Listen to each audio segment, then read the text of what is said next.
فاتحہ۔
الخلائق بقدرته ونشر الرياح برحمته ووكد الصخور وينام أرضه والصلاة والسلام والتحية والإكرام على سيد بريته وعلى الأشقياء من عترته الذين أذهب الله عنهم الرجس وطهرهم تطهيرا. اللهم صل على محمد الدائمة والباقية على قاتلهم وعاصي حقوقهم ومنكري فضائلهم وأعدائهم إلى يوم الدين. أما بعد فقد قال الله الحكيم في كتابه الكريم وهو أصدق القائلين وقوله الحق. بسم الله الرحمن الرحيم. قد جاءكم من الله نور وكتاب مبين.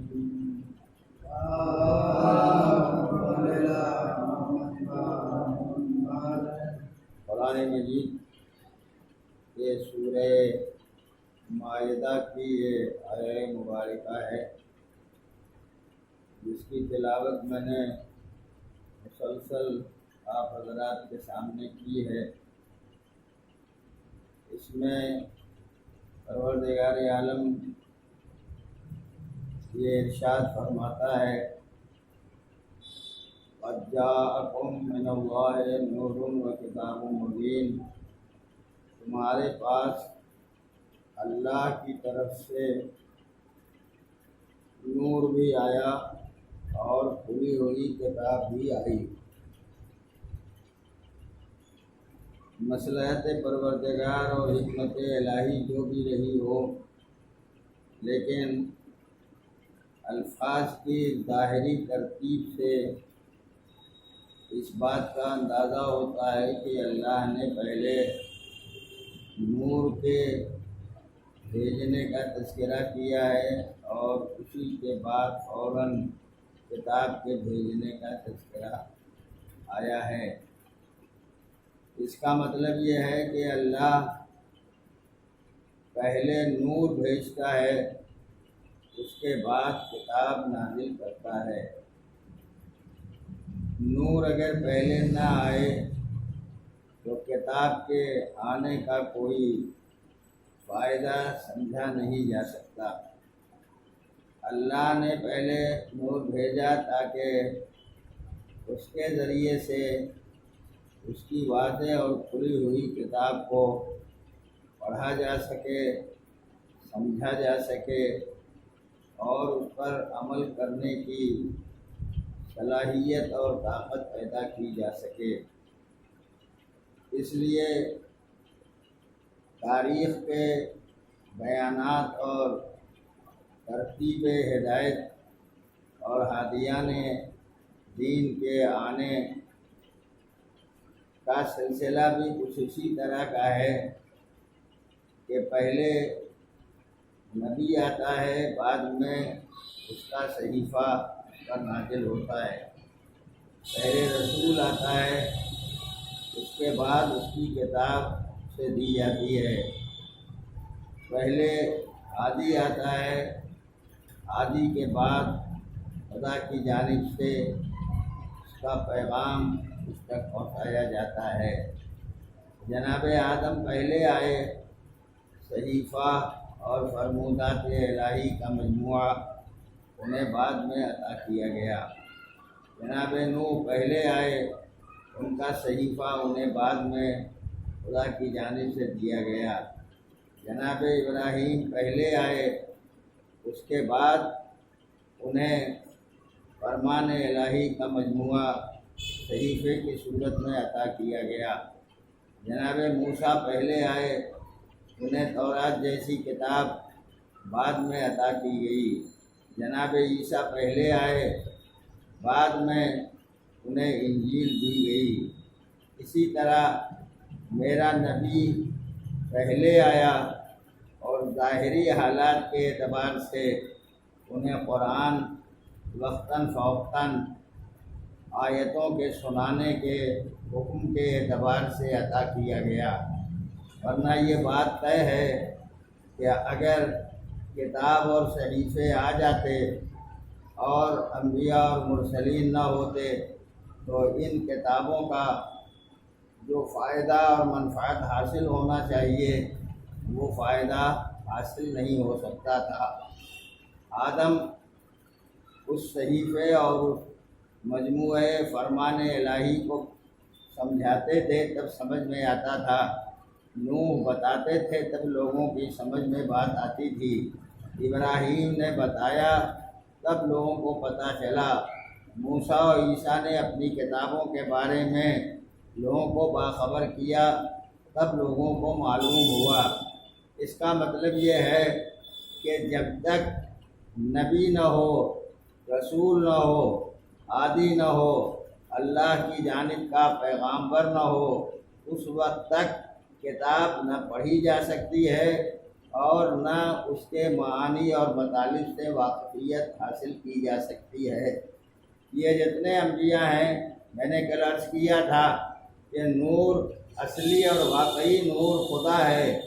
اللہ نور السماوات والارض، اللہ آسمانوں اور زمین کا نور ہے، لیکن اسی پروردگار نے اپنی ذات، اپنی صفات، اپنے کمالات کی تجلیات کے ذریعے انسانوں میں کچھ ایسے رہنما اور ہادی پیدا کیے جنہیں اپنے نور کا حامل بنایا اور وہ بھی نور کہلائے۔ تاریخ انسانیت اور تاریخ آدمیت اس بات کی گواہ ہے کہ آدم بھی نور تھے، نوح بھی نور تھے، ابراہیم بھی نور تھے، موسیٰ اور عیسیٰ بھی نور تھے۔ قرآن مجید میں جگہ جگہ اس کا تذکرہ بھی کیا گیا ہے۔ میں یہ ابتدائی مرحلے کی باتیں اس لیے عرض کرتا ہوں تاکہ پیغام کربلا جو عالم انسانیت کے نام میرے آقا حضرت امام حسین علیہ السلام نے پیش فرمایا تھا، وہ سب پورے تبلیغات انبیاء اور فرمودات مرسلین کا خلاصہ اور مجموعہ تھا جو انسانوں کے سامنے رہتی دنیا تک کے لیے پیغام بنا کے پیش کر دیا گیا۔ کربلا کا پیغام صرف اس سرزمین میں محصور نہیں تھا، اس سرزمین کے لیے نہیں تھا یا اس دور کے لوگوں کے لیے نہیں تھا، وہ پیغام رہتی دنیا تک کے لیے صبح قیامت تک جتنے انسان آتے رہیں گے، انسانیت سے جن کا واسطہ ہوگا، آدمیت سے جن کا رابطہ اور تعلق ہوگا ان سب کے لیے حسین کا پیغام ہے، بالکل اسی طرح سے جیسے قرآن مجید آخری حیات کے لمحے تک کے لیے ہدایت کا سامان فراہم کرتا ہے، اسی طرح قرآن ناطق بھی، جس کا ایک عظیم مجموعہ اور عظیم انسان خود امام حسین علیہ السلام ہیں، ان کا بھی پیغام ہمیشہ کے لیے، بلکہ اگر ان لفظوں میں کہوں، قرآن جیسے الفاظ کے مجموعے کی صورت میں آج ہمارے درمیان دونوں دفتیوں کے بیچ میں موجود ہے، اسی طرح پیغام حسین بھی سن 61 ہجری سے لے کے آج تک اور صبح قیامت تک موجود رہنے والا ہے، اور اس سے انسانیت کو جو فوائد حاصل ہو سکتے ہیں وہ فائدے حاصل ہوتے رہیں گے۔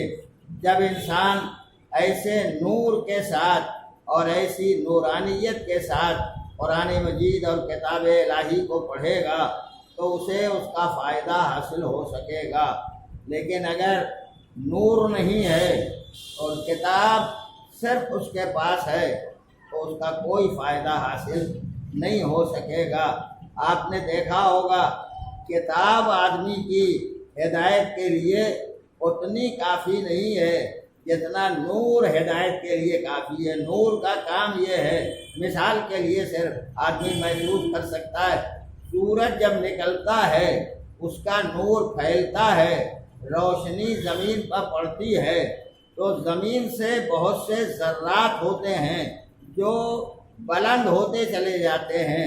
یہ ذرات جو بلند ہوتے ہیں کبھی دکھائی دیتے ہیں کبھی دکھائی نہیں دیتے ہیں، لیکن ذرات جا رہے ہیں کدھر؟ سورج بلندی پر ہے تو یہ بستی والا ذرہ یہ اس بلندی کی طرف جا رہا ہے، خود نہیں جا رہا ہے، نور سورج کا اسے کھینچ رہا ہے، جب کھینچ رہا ہے تو جا رہا ہے، لیکن زمین کا ہر ذرہ اوپر نہیں جاتا ہے، جس ذرے میں صلاحیت ہوتی ہے وہی اوپر جاتا ہے، جس ذرے میں صلاحیت نہیں ہوتی ہے وہ اوپر نہیں جاتا ہے، مٹی یہیں رہ جاتی ہے، اسی زمین پر رکی رہ جاتی ہے، لیکن وہ ذرات جس میں نور کی ذرا بھی کیفیت ہوتی ہے یہ اوپر بلند ہوتے چلے جاتے ہیں۔ اس کا مطلب یہ ہے کہ اگر صلاحیت ہوتی ہے تو آدمی چاہے ظاہری پستی والا ہو مگر بلندی کی طرف جاتا ہوا نظر آتا ہے، اشیاء بلندی کی طرف بلند ہوتی ہوئی دکھائی دیتی ہیں۔ یہ ذرات جب بلندی کی طرف جاتے ہیں تو سورج کی روشنی میں ان کے اندر بھی چمک پیدا ہو جاتی ہے، جب دیکھنے والا دیکھتا ہے سورج کو نہیں دیکھ پاتا ہے مگر سورج کی روشنی میں جو چمک پیدا ہو رہی ہے ان ذرات کے اندر، اس چمک کو انسان بھی دیکھ پاتا ہے۔ کچھ زیادہ چمکنے والے ہوتے ہیں، کچھ کم چمکنے والے ہوتے ہیں، جن میں نورانیت زیادہ ہوتی ہے وہ زیادہ چمکتے ہیں، جن میں نورانیت کم ہوتی ہے وہ کم چمکتے ہیں۔ پر نور کی ایک خصوصیت سمجھ میں آتی ہے، نور جب نکلے تو جو پستی والے ہیں یہ بھی بلندی کی طرف جاتے ہیں، ہر ایک کے اندر ایک جیسی صلاحیت نہیں ہوتی ہے، کچھ میں چمک زیادہ ہے کچھ میں چمک کم ہوتی ہے، بس یہی حال ہے نور رسالت معاف کمال نور کی منزل میں، جو پروردگار کے نور کے ذریعے محمد عربی جناب محمد مصطفیٰ صلی اللہ علیہ وآلہ وسلم روحی وارواح العالمین لہ الفدا کو عطا کیا گیا تھا۔ یہ نور جب عرب کی سرزمین پر اپنی تمام تر آب و تاب کے ساتھ کمال و جمال کے ساتھ چمکتا ہوا دکھائی دیا تو جو زمین کی پستی میں پڑے ہوئے ذرات تھے اس نور کی طرف بلند ہوتے چلے گئے، اور جب بلند ہوتے گئے تو جس میں جتنا زیادہ نور تھا اتنا ہی زیادہ قریب ہوتا چلا گیا، اتنا ہی زیادہ درخشاں رہا، اتنا ہی زیادہ روشنی رہی، اتنا ہی زیادہ چمکدار دکھائی دیتا رہا۔ یہ جو چمک ذروں میں ہے، یہ ذروں کی چمک پہلے سے تھی، مگر اس سورج کی روشنی نے اسے چمکا دیا۔ ان کے اندر صلاحیت تھی چمکنے کی، تب یہ ذرے چمکتے ہوئے دکھائی دینے لگے۔ بس یہی حال تھا حضور سرور کائنات دنیا میں آئے، اور آنے کے بعد ان کی نورانیت سے اس زمین پر رہنے والے صاحبان صلاحیت آگے بڑھتے چلے گئے۔ جو جتنا زیادہ اپنے اندر صلاحیت رکھتا تھا، اتنا ہی زیادہ قریب سے قریب تر ہوتا چلا گیا۔ یہی بات ہے جو ایمان کے ذیل میں کہی جاتی ہے۔ جس میں کم صلاحیت تھی وہ ایمان کا 1 درجہ پا سکا، جس میں اور صلاحیت زیادہ تھی 2 درجے پا سکا، 3 درجے پا سکا، 4 درجے پا سکا، 5 درجے پا سکا، جس میں صلاحیت زیادہ تھی 8-9 درجے پا سکا، جس میں اور زیادہ صلاحیت تھی وہ ایمان کے 10ویں درجے پر فائز ہو گیا۔ اور جو بالکل نور سے ملا ہوا تھا وہ ایمان کا درجہ نہیں رکھتا تھا۔ جیسے نبی کل ایمان تھا، ایسے ہی یہ بھی کل ایمان۔ اس لیے ان جگہوں پر انسان کو محسوس کرتے رہنا چاہیے اللہ کا نور، اور نور سے آنے والا یہ نور، نور کے ذریعے میرا رسول یہ بھی نور تھا۔ ہر ایک کے اندر الگ الگ صلاحیت تھی، اور یہ بھی بات ہے ذہن میں رکھنے کی، جس کے پاس جتنی زیادہ صلاحیت ہے، یعنی وہ ذرہ جس میں چمک زیادہ ہے اور سورج سے قریب جا رہا ہے، بالکل قریب تک پہنچنے کی کوشش کر رہا ہے، وہاں تک جانا چاہتا ہے، تو کچھ ایسے بھی ذرات ہیں جو بالکل قریب پہنچ جاتے ہیں، اور جب ایک دم قریب پہنچ جاتے ہیں تو یہ ذرہ پھر ذرہ نہیں رہ جاتا، پھر یہ سورج نظر آنے لگتا ہے، پھر یہ روشن نور نظر آنے لگتا ہے۔ پر جو ایمان کے 10ویں درجے پر فائز ہو گئے جناب سلمان، تو نبی نے یہ نہیں کہا کہ صرف 10ویں درجے پر ہیں، یہ فرما دیا سلمان و منا اہل البیت، سلمان ہم اہل بیت میں سے ہیں۔ اس لیے کہ ایمان کے جتنے درجات، جتنی روشنی، جتنا نور ایک انسان کے اندر صلاحیت ہونا چاہیے پہنچنے کی، اتنی بلندی تک یہ نور پہنچ گیا ہے۔ اب یہ بالکل ملا ہوا ہے، لیکن اس کے باوجود جیسے ہی سورج ڈوبے گا، اب یہ سورج ان چھوٹے چھوٹے ذرات کو اپنے ساتھ نہیں لے جائے گا، یہ ذرات پھر اپنی جگہ واپس آ جائیں گے۔ دوسرے دن جب پھر نکلے گا تو پھر یہ ذرات بلند ہونے لگیں گے۔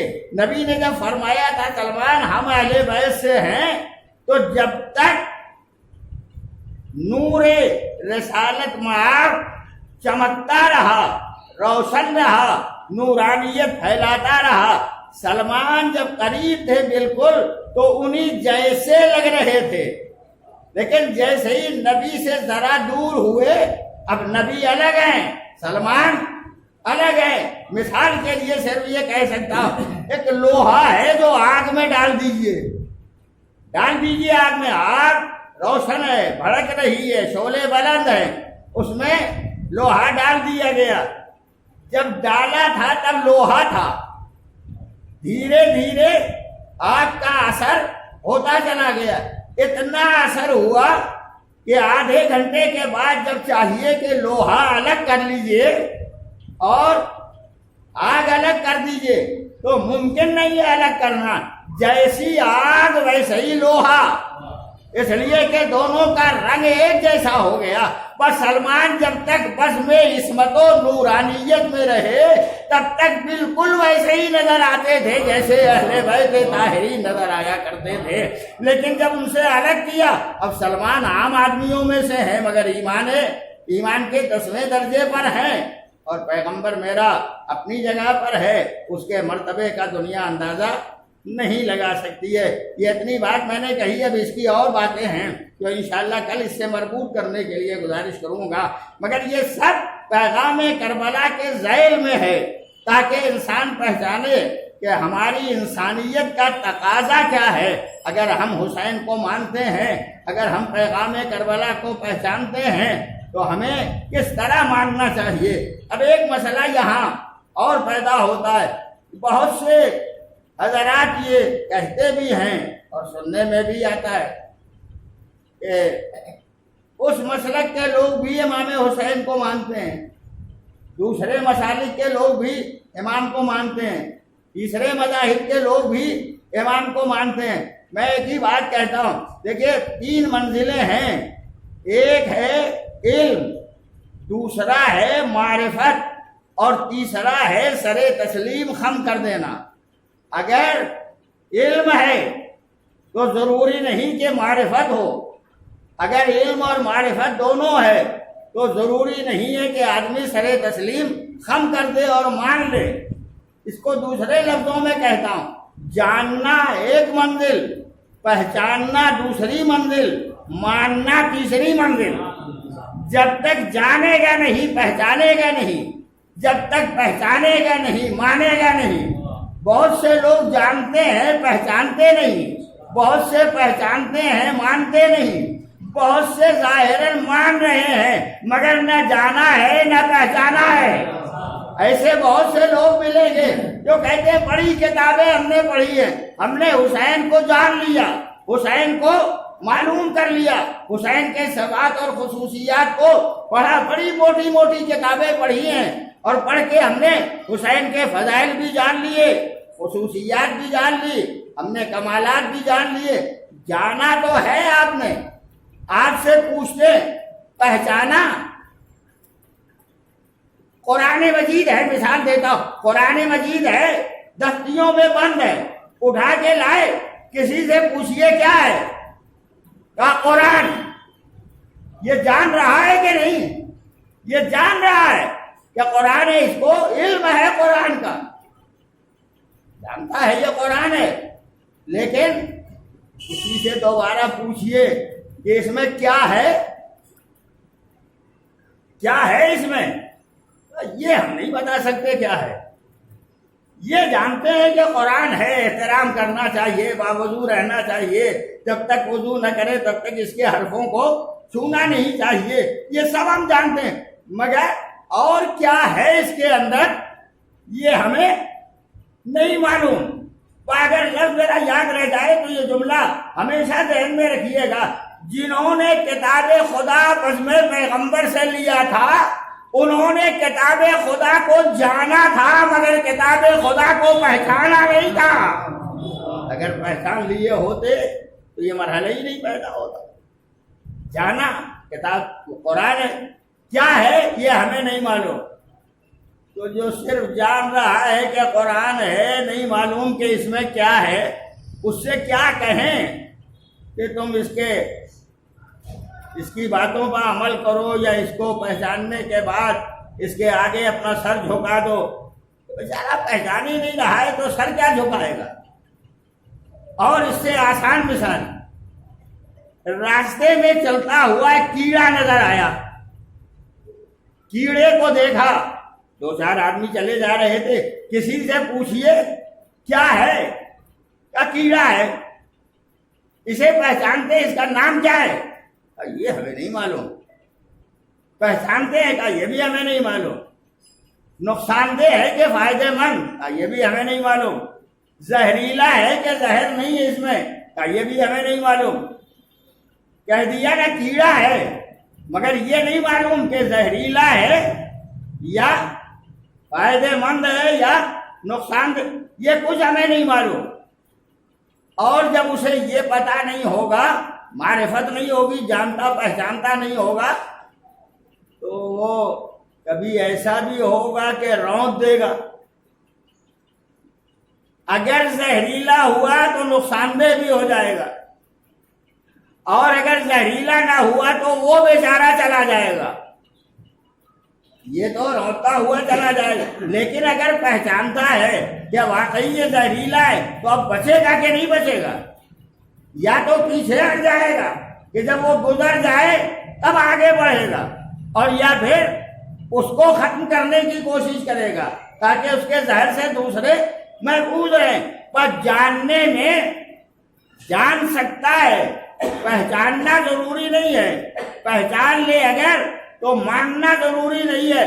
یہ بہت سارے جو صاحبان علم اور علم کا دعویٰ کرنے والے لوگ ہیں، جنہوں نے موٹی موٹی کتابیں پڑھی ہیں یا کتابوں میں لکھا ہوا ہے، یہ سب وہ ہیں جو جان رہے ہیں، انہوں نے پہچانا نہیں ہے، اور جب پہچانا نہیں ہے تو سر تسلیم خم بھی نہیں کرتے، ان کے سامنے پیشانی جھکاتے بھی نہیں۔ پہچاننے کا لازمی نتیجہ ہے کہ آدمی پیشانی جھکا دے۔ بڑی بڑی تقریریں امام حسین کے لیے ہوتی ہیں، بڑے بڑے جلسے امام حسین کے سلسلے میں ہوتے ہیں، ہم ہی نہیں دنیا کے مختلف مذاہب کے لوگ کرتے ہیں۔ یہ جاننے والے تو ہیں، کتابوں میں پڑھا ہے، جاننے والے ہیں۔ یہ کچھ وہ ہے جو پہچاننے والے بھی ہیں، انہوں نے معرفت بھی حاصل کر لی ہے، لیکن اکثریت وہ ہے جو پیشانی جھکانے کے لیے تیار نہیں ہے، ان کے سامنے سر تسلیم خم نہیں کرتے ہیں۔ تقریروں میں بڑی بڑی باتیں کرنا اور ہے، پہچان کے سر تسلیم خم کر دینا اور ہے۔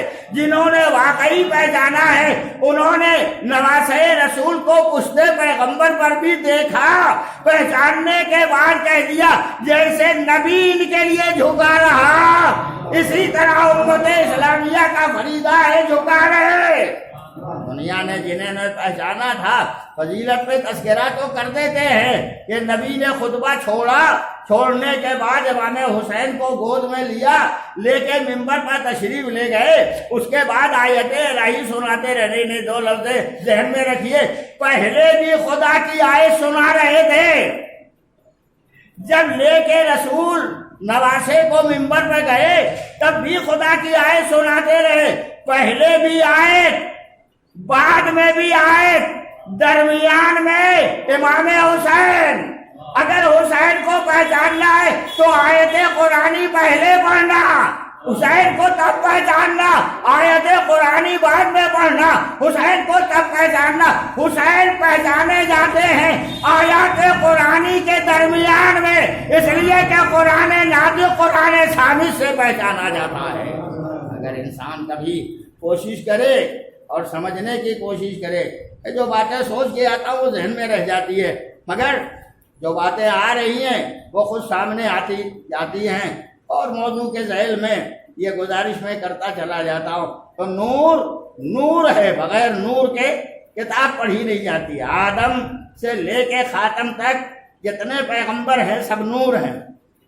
نور پہلے خدا بھیجتا ہے، قد جاءکم من اللہ نور و کتاب مبین، نور پہلے کتاب مبین بعد میں۔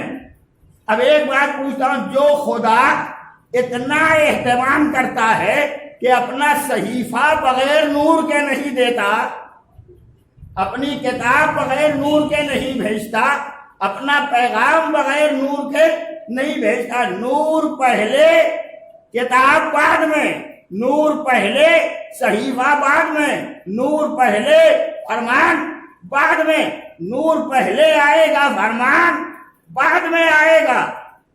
تو ایک بات دنیا کے تمام لوگوں کو سوچنا چاہیے، جو خدا پہلے نور بھیج رہا ہے بعد میں اپنا صحیفہ بھیجتا ہے، وہ خدا صحیفے کو اکیلا کیسے چھوڑ دے گا جب تک نور موجود نہ ہو؟ جو بغیر نور کے آیا نہ ہو وہ بغیر نور کے رہ بھی نہیں سکتا۔ اللہ کا شکر ہے ہم نے اس سلسلے کو مانا ہے جس میں آنے والا پہلا بھی نور تھا، آخری بھی نور ہے۔ قرآن اگر آج موجود ہے تو پردہ غیب میں نور بھی موجود ہے۔ اور اگر کہا جاتا ہے کہ قرآن تو ہمارے ہاتھوں میں ہے تو میں ہاتھ جوڑ کے کہتا ہوں، جب اٹھاؤ تو چھپا ہے کہ نہیں؟ قرآن اٹھاؤ چھپا ہے کہ نہیں؟ جب کھولو گے تب نہ قرآن کی آیتیں دکھائی دے گی، جب پڑھو گے تب قرآن کی آیتیں سمجھ میں آئیں گی۔ اٹھایا تھا، جیسے ہی اٹھایا چھپا ہوا ہے۔ اور اگر یہ فقرہ یاد رہ جائے تو میں جملہ کہہ دیتا ہوں، اسے کبھی انسان سوچنے کی کوشش کرے گا۔ دنیا نے جس نے بھی قرآن پڑھا، کون سا قرآن پڑھا؟ اس مطبع کا چھپا ہوا، اس مطبع کا چھپا ہوا، سنی مطبع کا چھپا ہوا، شیعہ مطبع کا چھپا ہوا، چھاپنے والے فلاں مسلک کے لوگ، چھاپنے والے فلاں مذہب کے لوگ، تو یہ قرآن جو پڑھ رہے ہیں یہ چھپا ہوا قرآن پڑھ رہے ہیں، چھپا ہوا قرآن پڑھ رہے ہیں۔ لیکن میرا مولا جب خانہ کعبہ میں آیا تو چھپا ہوا قرآن نہیں پڑھ رہا تھا، چھپا ہوا قرآن پڑھ رہا تھا، اس لیے کہ وہ قرآن ابھی ظاہراً نازل نہیں ہوا ہے۔ تو قرآن کھولو چھپا رہتا ہے، کھولو گے تب سمجھ میں آئے گا، اٹھاؤ چھپا ہوا ہے، آپ نے کھولا تو نظر آیا۔ تو قرآن صامت اور قرآن ناطق میں یہ فرق پہچانیے، آپ قرآن اٹھائیں گے کھولیں گے تب قرآن کی آیتیں نظر آئیں گی، لیکن قرآن ناطق وہ بھی چھپا ہوا ہے، آپ کھول کے نہیں لا سکتے، اسے خدا جب بھیجے گا مسلح سے تب وہ آنے والا آئے گا، تب پتہ چلے گا کہ کون قرآن کا ذمہ دار ہے۔ تیسری بات اور کسی نور کے ذیل میں پہچانیے، کتاب آئی، نور پہلے کتاب بعد میں۔ انبیاء کے حالات میں ہمیں ملتا ہے کہ نبی کو نبی دنیا تب مانتی ہے جب نبی ایسا کوئی معجزہ دکھا دے جس معجزے کی بنا پر عام آدمی قبول کرنے کے لیے تیار ہو جائے۔ حضور کے معجزات میں بہت سے معجزات ہیں، سورج کا پلٹنا ایک معجزہ، چاند کا 2 ٹکڑے ہونا دوسرا معجزہ، ہواؤں کا رک جانا یا ہواؤں کا چلا دینا، یہ الگ الگ معجزات ہیں، لعاب دہن سے کھاری پانی کا میٹھا ہو جانا، یہ سب معجزات ہیں۔ قدم پیغمبر کے نشانات کا گیلی زمین پر نہ پڑنا، پتھر پہ پڑ جانا، یہ سب کا سب حضور کا معجزہ ہے۔ لیکن معجزے کی تاریخ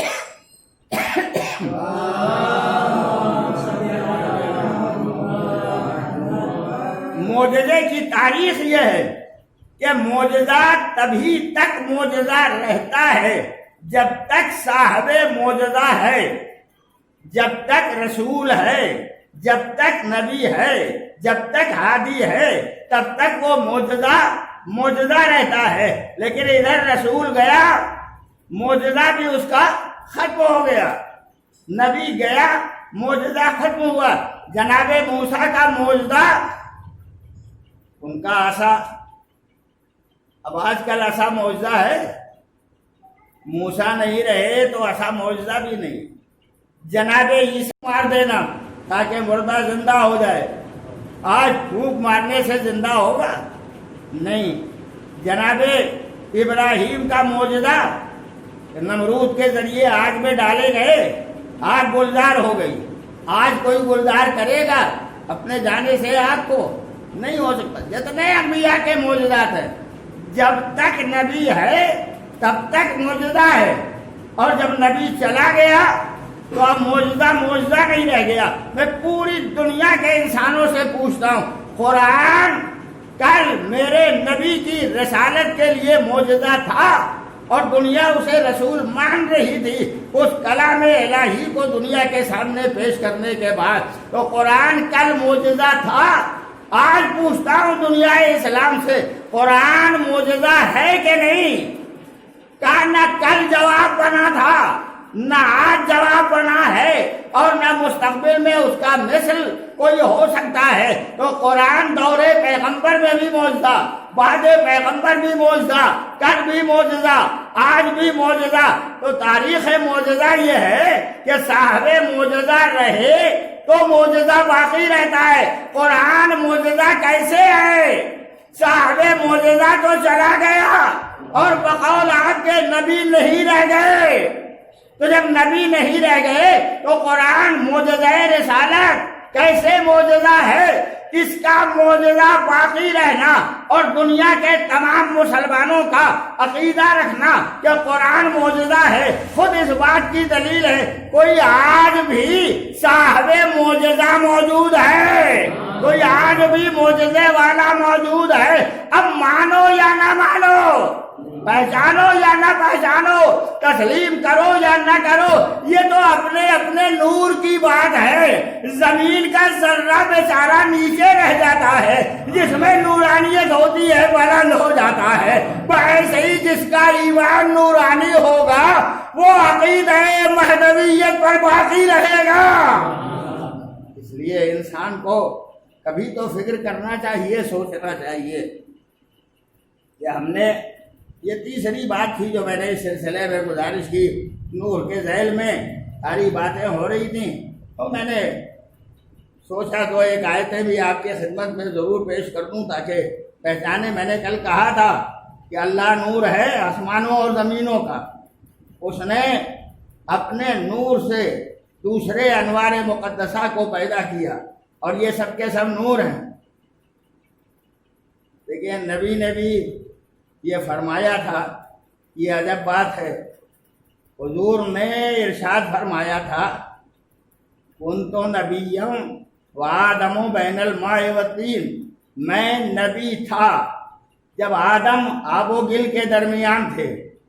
دوسری حدیث بالکل اسی سے ملی جلی ہے، اس میں یہ ارشاد فرمایا کہ میں عالم نور میں تھا جب کوئی نہ تھا۔ اب بات یہاں آ گئی ہے تو ایک فقرہ عرض کیے دیتا ہوں، کوئی نہ تھا تو کچھ تھا کہ نہیں؟ کچھ نہ تھا، کون تھا؟ ایک اللہ جل جلالہ، اس کی ذات، دوسرا میرا پیغمبر۔ نور ایک ہے مگر اس میں 14 جلوے پہلے سے موجود ہیں۔ ایک ہی نور میں 14 نورانیت موجود ہے، تو 14 کے 14 پہلے سے موجود۔ ایک خدا پروردگار عالم رب العالمین ایک، اور ایک نور پیغمبر۔ میں آپ سے پوچھتا ہوں، آپ بڑی آسانی سے کہتے ہیں میرا خدا اللہ ہے، میرا پروردگار اللہ ہے، میرا پالنے والا اللہ ہے، میرا دنیا اور آخرت کا دیکھنے والا اللہ، یہ سب آپ بڑی آسانی سے کہہ دیتے، مگر کبھی یہ بھی سوچا کہ لفظ اللہ سب سے پہلے کس کی زبان پر آیا؟ کس نے سب سے پہلے لفظ اللہ کا؟ اللہ تو آج ہم بڑی آسانی سے اپنی زبان سے ادا کر لیتے ہیں، لیکن سب سے پہلے کس نے کہا؟ نور ہے میرے پیغمبر کا، سرور کائنات کا نور، ادھر نور الہی جل جلالہ، ادھر ذات پروردگار، ادھر ذات محمد عربی۔ اب دو کے درمیان ادھر ارشاد ہوا، حدیث قدسی کا فقرہ، کنتو کنزم مخفیہ، یہ خداوند عالم کی بات ہے، کنتو کنزم مخفیہ۔ بات یہی ہے، یہ بھی عرض کر دوں، خدا نے رسالت معاب کو جو کلام معجزہ بنا کے نازل کیا اسے قرآن کہا جاتا ہے۔ حدیث قدسی بھی کلام خدا ہے مگر معجزہ نہیں ہے، معجزے کی صورت میں اسے نہیں نازل کیا۔ اور یہ بھی کمال اور خصوصیت ہے میرے نبی کی، جو قرآن تھا اسے قرآن رکھا، جو حدیث قدسی تھی اسے حدیث قدسی رکھا۔ کون روک سکتا تھا اگر نبی حدیث کو قرآن بنا دیتے، قرآن کو حدیث بنا دیتے؟ کوئی روکنے والا نہ تھا جو روک سکتا تھا، مگر ایمان، میرے پیغمبر کی امانت داری، میرے پیغمبر کی صداقت، میرے پیغمبر کی ایمان کا ایمانداری، یہ تھی جو جیسا تھا ویسا رکھا۔ کلام الہی معجزہ تو قرآن، غیر معجزہ تو حدیث قدسی۔ پھر اور آگے بڑھ کے جو اپنی حدیث بیان کی وہ بھی وحی الہی تھی، مگر حدیث کو حدیث رکھا، قرآن کو قرآن رکھا، حدیث کو قرآن میں نہیں ملایا، قرآن کو حدیث میں نہیں ملایا۔ جو اتنا ایماندار رسول رہا ہو وہ اپنے بات کے لیے قرآن کا انتظام نہ کرے، اپنے بات کے لیے ہدایت کا انتظام نہ کرے، اپنے بات کے لیے رہبری کا انتظام نہ کرے۔ کر کے گیا تھا رہبری کا انتظام، اور بات آ گئی ہے تو اب یہ فقرہ بھی ذہن میں محفوظ رکھیے گا۔ حضور جب ہجرت کر کے مکے سے مدینہ منورہ جا رہے تھے تو حضور کے پاس امانتیں تھیں کہ نہیں؟ مشرکوں کی امانتیں جو رسول نہیں مان رہے، کافروں کی امانتیں جو رسول کو مان نہیں رہے ہیں۔ اگر یہی یہ جملہ کہہ دوں تو بہت آسان، کچھ جاننے والے ہیں، کچھ معرفت والے ہیں، کچھ ماننے والے ہیں۔ کفار بھی جان رہے تھے اسی لیے صادق و امین کہہ رہے تھے، کچھ نہ کچھ پہچان رہے تھے اسی لیے اپنی امانتیں نبی کے پاس رکھی تھی، باوجود کہ نہیں مان رہے تھے، لیکن مان نہیں رہے تھے۔ تو ایک مرحلے میں لوگ جانتے بڑا عالم ہے، جاننے والا ہے، بڑا عارف ہے، پہچاننے والا ہے، لیکن مان نہیں رہا ہے، مان نہیں رہا۔ ماننے کا مسئلہ عمل کرنے سے ہے، ماننے کا مسئلہ آدمی کے احکام کی پابندی کرنے سے ہے۔ تو یہ کفار بھی جان رہے تھے، کفار بھی پہچان رہے تھے، مان نہیں رہے تھے۔ اگر کوئی مل جائے ایسا جو کہتا ہے اتنے فضائل، یہ فضیلت، یہ کمال، یہ خصوصیت، یہ معرفت، تو پہچان لینا یہ ہو سکتا ہے کافر ہو جو جان رہا ہے، ہو سکتا ہے یہ مشرک ہو جو پہچان رہا ہے، مگر مان نہیں رہا ہے۔ نہ ماننا دلیل ہے کہ ابھی تک سر تسلیم خم نہیں کیا ہے۔ وہ بھی کہہ رہے تھے رسول کو صادق و امین، تو امانتیں نبی کے پاس تھی، باوجود کہ کفار و مشرکین نبی کو قتل کرنے کے ارادے سے آئے ہیں۔ میں تو قتل کرنے آ رہے تو پہلے ہم اپنی امانتیں تو لے لو، ایسا نہ ہو قتل کر دو امانتیں کسی اور کے پاس چلی جائیں۔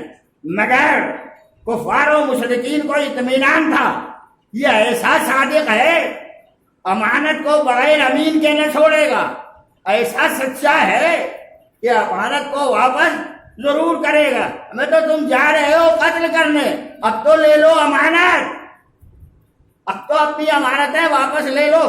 کوئی تاریخ نہیں بتاتی کہ پہلے گئے ہو کہنے کے لیے میری امانت دے دیجئے، میری امانت دے دیجئے، میری امانت دے دیجئے۔ نہ جانے کتنوں کی امانتیں تھیں، مگر کسی نے نہ کہا امانت دے دیجئے، آ گئے قتل کرنے کے ارادے سے۔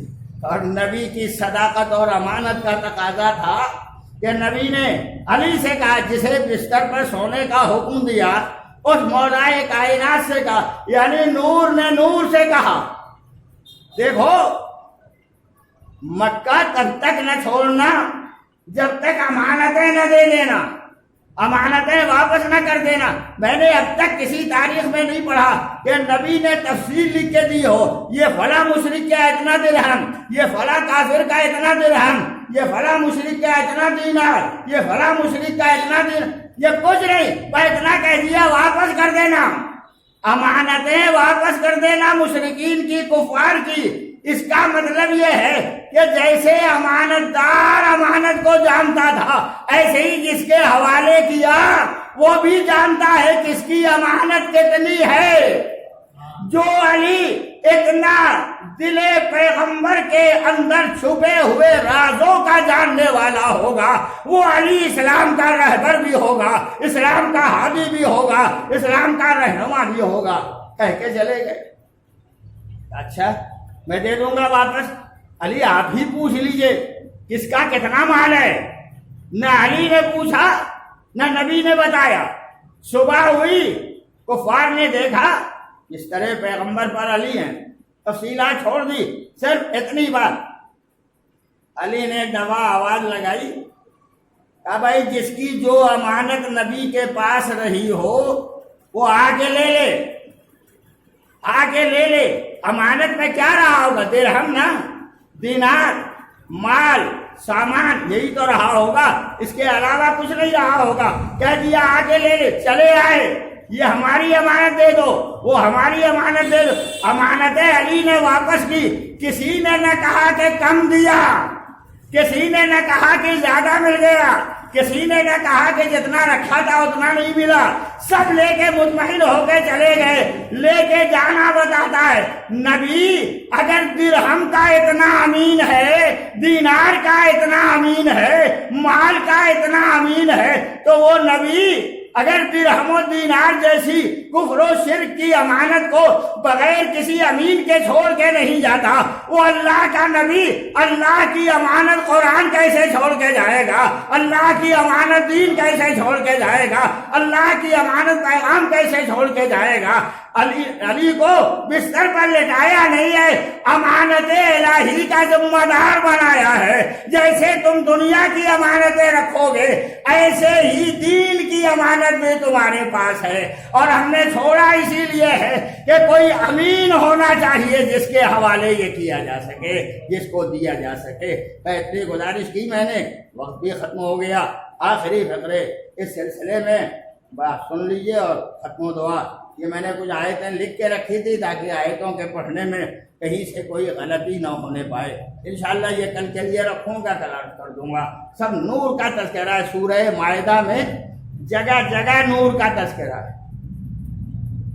آخری بات یہ ہے کہ اب قرآن مجید پڑھیے تو کافروں میں سے جس کافر سے چاہیے پوچھیے کہ آسمان و زمین کو کس نے پیدا کیا، فوراً کہے گا اللہ۔ ہوا کس نے چلائی؟ کہا اللہ۔ زمین کا فرش کس نے بچھایا؟ کہا اللہ۔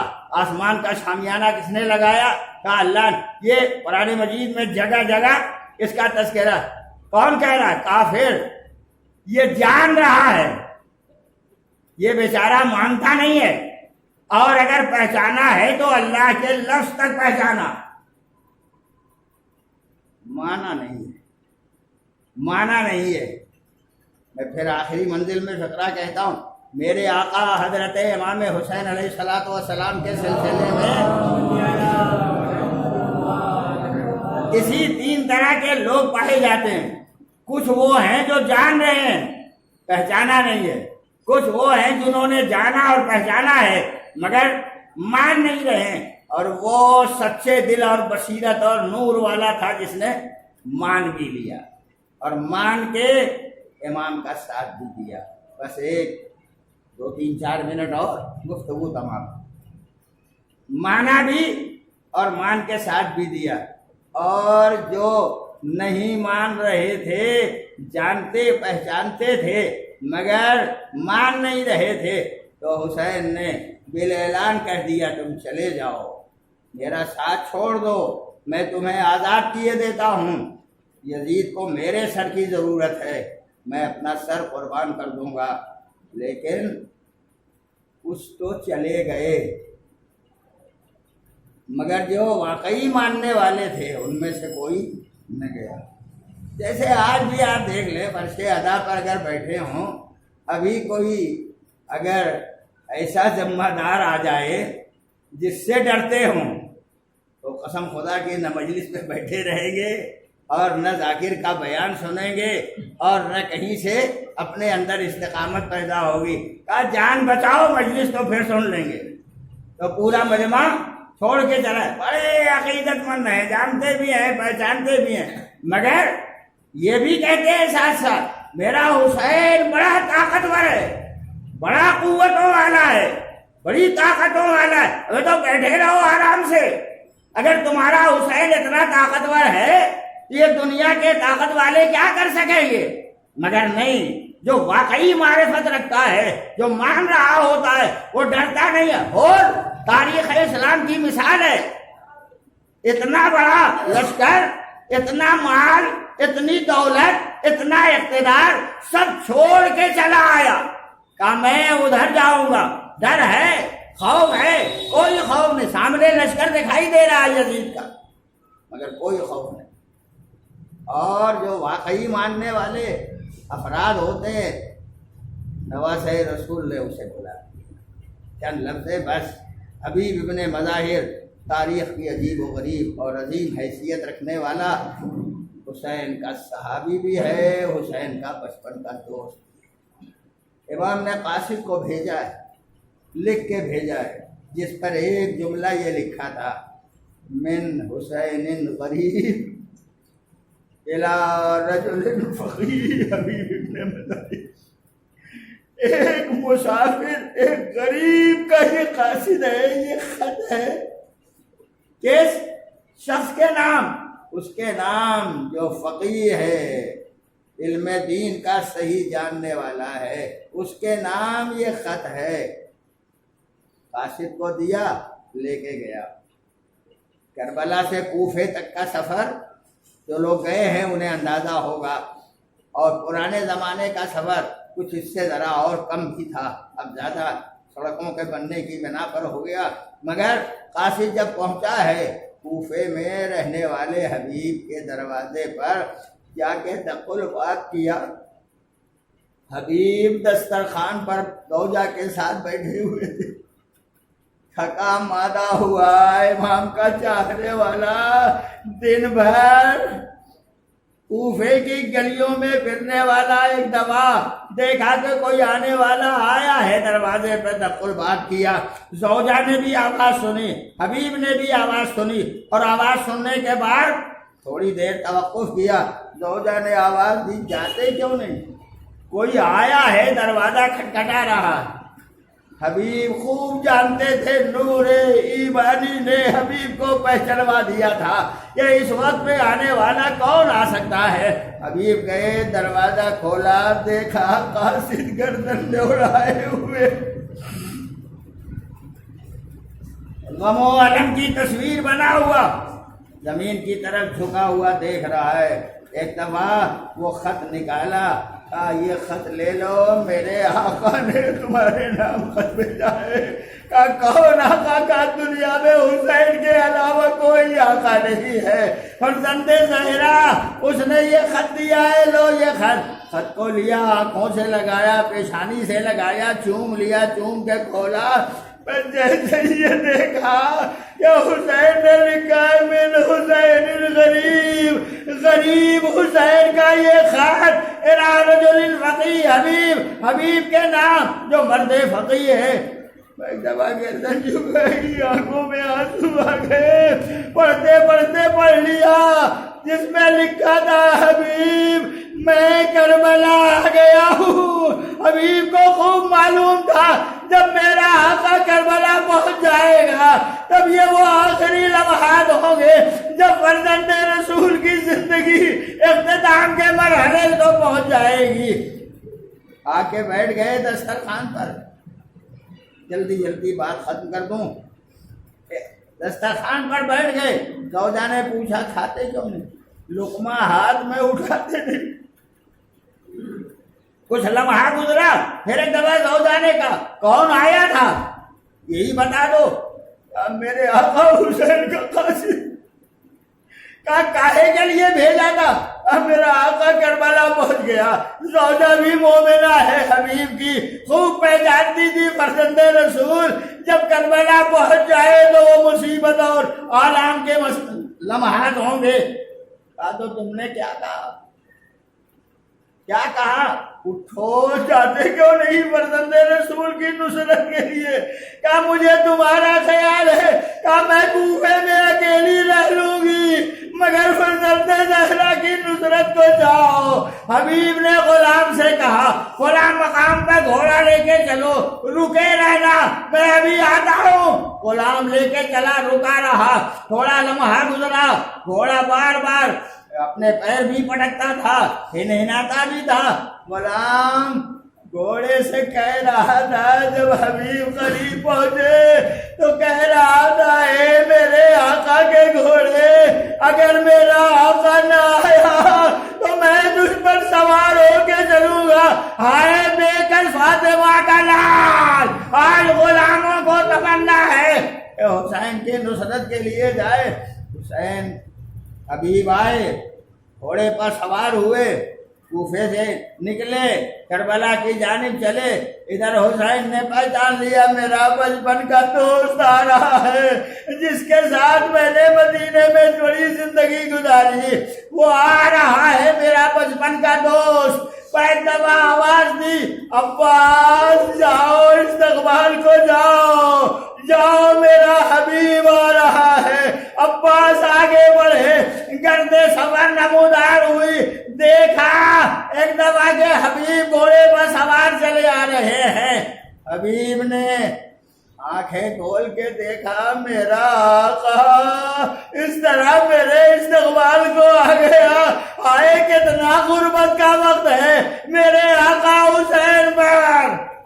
تھوڑے سے اترے، قدم بوسی کی، ساتھ ساتھ خیمے تک آئے، خیمے کے قریب آ کے قسم خدا کی جب کوئی بچپن کا دوست کچھ دنوں کے بعد مل جاتا ہے نہ جانے کتنی یادیں تازہ ہو جاتی ہیں۔